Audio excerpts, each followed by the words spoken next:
Hi, it's Natha. Welcome. Let's talk about some astrology for the week of August 15th through the 21st. We don't have any big full moons or new moons, but what we do have this week is an overall sense of needing to go in and be really honest with yourself about where you're at. This is a week of assessment. We have Mercury making contact with the nodes. We have Mercury making contact with Juno, and basically, those are both energies where Mercury is your planet of thought and the way that you allow information to come in and impact you. You want to be looking at how am I being impacted by what is around me, by what I'm thinking, and is it a good impact or is it a difficult impact? Because as we have passed through all of this rough astrology, and we continue to do so, it is about shifting and changing and up-leveling. So many times when we're up-leveling, we have to let things go.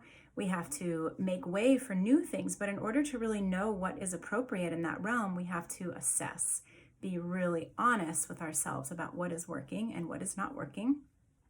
We also have the moon being very active this week as it crosses over the Aries planets of Jupiter and Chiron, and then it meets the Taurus placements of Mars, North Node, and Uranus. So the moon is coming along and is adding a sense of emotional stability or emotional exploration to some of these big events that have happened recently. So most importantly, I want to concentrate on the moon as it moves over the North Node and Uranus and then later meets up with Mars, because we just on August 1st had a big conjunction at 18 degrees with those three planets.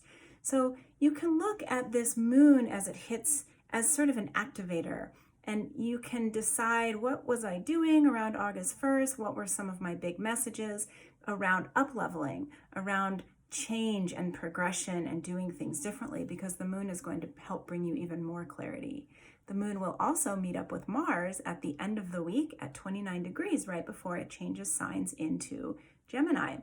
Well, Mars moves into Gemini and stays in Gemini for months because of an impending retrograde. So we'll talk more about that.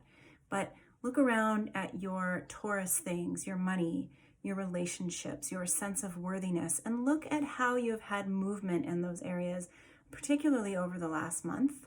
What has worked out well? What do you still need to give some focus and energy to? Because the moon resting with Mars at 29 Taurus is going to, once again, bring you some more clarity on that. And I do have a few open spots in my Saturday morning study group. So if that's something that you're interested in, you can visit my website and there's information about that. I would love to have you. It's an informal group. We have a lot of fun.